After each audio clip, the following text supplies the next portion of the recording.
ദൈവനാമത്തിന് മഹത്വമുണ്ടായിരിക്കട്ടെ.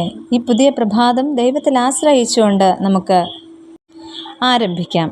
ഇന്നത്തെ നമ്മുടെ വായന ഭാഗം ഇയ്യോബിൻ്റെ പുസ്തകം 28 മുതൽ 31 വരെയുള്ള അധ്യായങ്ങളാകുന്നു. ഇന്നത്തെ ചിന്തയ്ക്കായി തിരഞ്ഞെടുത്തിരിക്കുന്ന വേദഭാഗം 2 ശമൂവേൽ 15 അധ്യായം 37 വാക്യം. അങ്ങനെ ദാവീദിൻ്റെ സ്നേഹിതനായ ഹൂശായി പട്ടണത്തിൽ ചെന്നു.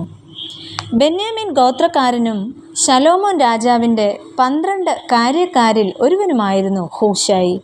അർഹ്യനായ ഹൂശായി എന്ന് പറയുന്നതിനാൽ അർഹ്യൻ എന്ന നാമം ഒരു കുലത്തെ സൂചിപ്പിക്കുന്നതായി കരുതാം.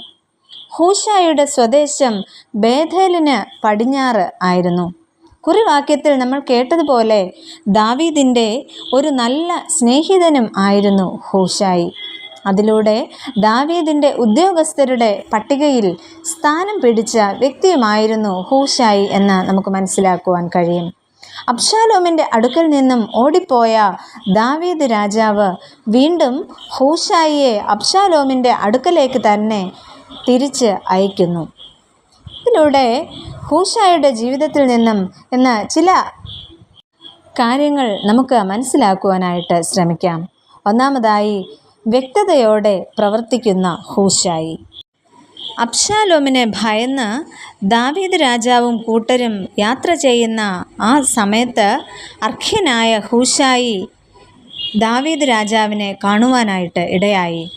ഹൂശായി അവിടെ ചെയ്യുന്നത് അങ്കി കീറിയും തലയിൽ മണ്ണ് വാരി ഇട്ടും കൊണ്ട് ദാവീദ് രാജാവിന് എതിരെ വന്നു. എന്നാൽ ദാവീദ് രാജാവ് ആ സമയത്ത് ഹൂശായിയോട് പറഞ്ഞത് ഇപ്രകാരമാണ്: നീ എന്നോടുകൂടെ പോരേണ്ടതായിട്ടുള്ള കാര്യമില്ല.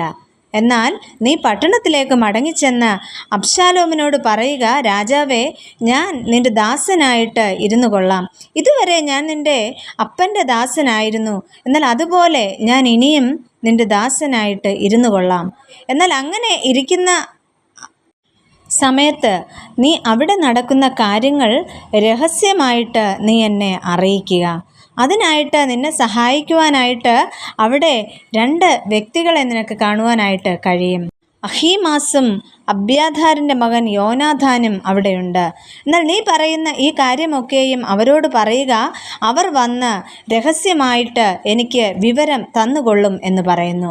അപ്രകാരം വ്യക്തതയോടെ പ്രവർത്തിക്കുവാനായിട്ട് ഹൂശായിക്ക് അവിടെ സാധിക്കുന്നതായിട്ട് 2 ശമൂവേൽ 15 അധ്യായത്തിൻ്റെ 32 മുതലുള്ള വാക്യങ്ങളിൽ നമുക്ക് കാണുവാനായിട്ട് സാധിക്കും.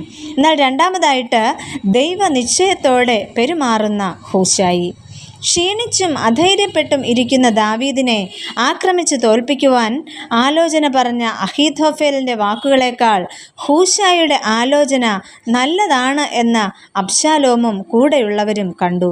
അത് 2 ശമൂവേൽ 17 അധ്യായം 6 മുതലുള്ള വാക്യങ്ങളിൽ നമുക്ക് കാണാം. എന്നാൽ അവയെല്ലാം ദൈവനിശ്ചയമായിരുന്നു എന്ന് അബ്ശാലോമും എല്ലാ ഇസ്രായേല്യരും ഹൂശായിയെക്കുറിച്ച് പറയുവാനായിട്ട് ഇടയായി. തുടർന്ന് സാദോക്ക്, അബ്യാഥാർ എന്നീ പുരോഹിതരിലൂടെ രഹസ്യ വിവരങ്ങൾ ദാവീദിനെ യഥാസമയം ഹൂശായി അറിയിക്കുകയും അതിലൂടെ തന്നെയും കൂടെയുള്ളവരെയും ഹൂശായി രക്ഷിക്കുകയും ചെയ്യുന്നു. അവിടെ ഹൂശായി ചെയ്യുന്നത് അബ്ശാലോം ചെയ്യുന്ന കാര്യങ്ങൾ, അതായത് ദാവീദ് രാജാവിനെ തോൽപ്പിക്കുവാനായിട്ട് എടുക്കുന്ന തീരുമാനങ്ങളെല്ലാം രഹസ്യമായി അറിവ് കൊടുക്കുകയും അതിൽ നിന്നെല്ലാം ദാവീദ് രാജാവിനെ രക്ഷിക്കുകയും ചെയ്യുന്നു. പ്രിയമുള്ളവരെ, ഹൂശായിയെപ്പോലെ വ്യക്തതയോടെ പ്രവർത്തിക്കുവാനും ദൈവനിശ്ചയത്തോടെ പെരുമാറുവാനും നമുക്ക് ഓരോരുത്തർക്കും സാധിക്കണം. നമുക്ക് പ്രാർത്ഥിക്കാം. പ്രിയ കർത്താവേ, ഞങ്ങൾക്ക് പുതിയ ഒരു ദിവസം കൂടെ നൽകിയതിനായിട്ട് നന്ദി പറയുന്നു. ഈ ദിവസം അങ്ങയോട് ചേർന്ന് ജീവിക്കുവാനും പ്രവർത്തിക്കുവാനും ഞങ്ങളെ സഹായിക്കണമേ.